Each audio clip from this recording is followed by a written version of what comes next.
चलिए शुरू करते हैं।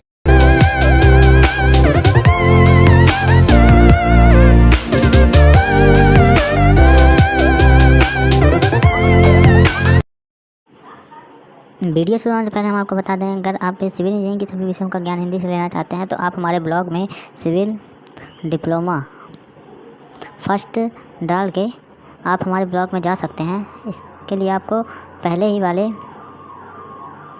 सेकंड वाले में सिविल इंजीनियरिंग इन हिंदी को क्लिक करना होगा। इसमें आपको सभी विषयों में हिंदी से ज्ञान प्राप्त हो जाएगा।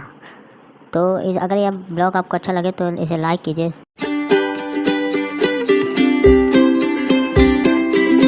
कहता है कि उपरोक्त आकृति के अनुसार दिए गए रिवेट जॉइंट के लिए दूरस्थ रिवेट में अधिकतम अवरोपण प्रतिबल कितना होगा। मतलब अधिकतम अपरूपण प्रतिबल ज्ञात करना है अगर रिवेट का व्यास 16 mm और इसमें एकल अवरोपण हो। तो चित्र में हम पहले देख लेते हैं चित्र में क्या क्या दिया हुआ है। चित्र में ये पॉइंट केंद्र बिंदु माना जाता है, सेंटर ऑफ ग्रेविटी माना जाता है। और इसी प्रकार 120 किलो न्यूटन का बल मतलब भार लगा हुआ है। और ये रिवेट हैं, कुल 8 रिवेट का उपयोग किया गया है, जिसमें से रिवेट के गेज की दूरी जो है, गेज दूरी जिसे कहते हैं, वो 80 mm की है। इसी प्रकार रिवेट का पिच की लंबाई 100 mm है। तो हम ये अधिकतम अवरोपण प्रतिबल ज्ञात करना है। तो चलिए शुरू करते हैं।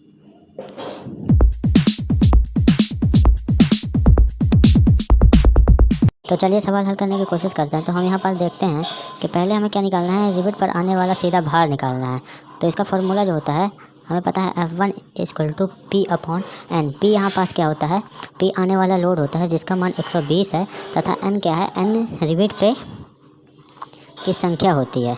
तो हम यहाँ देखते हैं, इसको हल करने पर हमें F1 जो कहलाता है रिवेट पर आने वाला डायरेक्टली फोर्स जो भार होता है वो हमें 15 किलो न्यूटन का प्राप्त होता है। इसी प्रकार हम देखते हैं कि रिवेट पर आने वाला स्पर्शी भार क्या कहलाता है। स्पर्शी भार के लिए हम जानते हैं कि स्पर्शी भार का फॉर्मूला होता है F2। अगर इसको हम मानते हैं तो हम यहाँ कह सकते हैं कि M मतलब वर्कन आघूर्ण इंटू R, जिसे R अपॉन सिग्मा R²।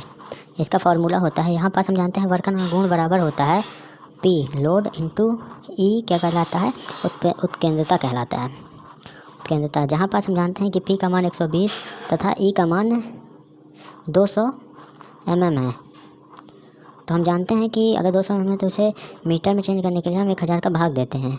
तो हम यहाँ पास इसे हल करते हैं तो हम देखते हैं 120 × 20 200 अनुपात 1000 है। तो इसको सॉल्व करने पे हमें 24 किलो न्यूटन मीटर की वर्कन आघूर्ण प्राप्त होता है। इसी प्रकार सिग्मा R² निकालने के लिए हम 4 × R1² + R2² करते हैं।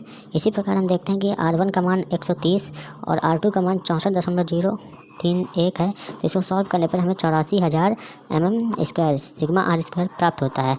तो हम यहाँ पास जानते हैं कि अगर तो यहाँ पास हम जानते हैं कि R का मान अगर 130 है तो F2 निकालने के लिए हमें सबका मान रखना पड़ता है, जिसमें हम जानते हैं 24 × 0.13 अपॉन 84,000 × 10⁻⁻6 करने पर हमें इसको सॉल्व करने पर 37.143 किलो न्यूटन का फोर्स प्राप्त होता है। इसी प्रकार क्रॉस थीटा निकाला जाता है। क्रॉस थीटा यहाँ पास क्या कहलाता है, तो थीटा का मान जो होता है वो वांछित रिवेट के लिए गुरुत्व केंद्र एवं क्षैतिज अक्ष एवं गुरुत्व केंद्र व वांछित रिवेट से मिलने वाली रेखी के बीच बनने वाला कोण होता है। तो हम यहाँ कह सकते हैं कि थीटा का मान 4/13 हमें प्राप्त होता है। अब हम क्या करते हैं, परिणामी बल या संपूर्ण बल F निकालने के लिए इसका फॉर्मूला होता है √F1² + F2² + 2F1F2 cos theta.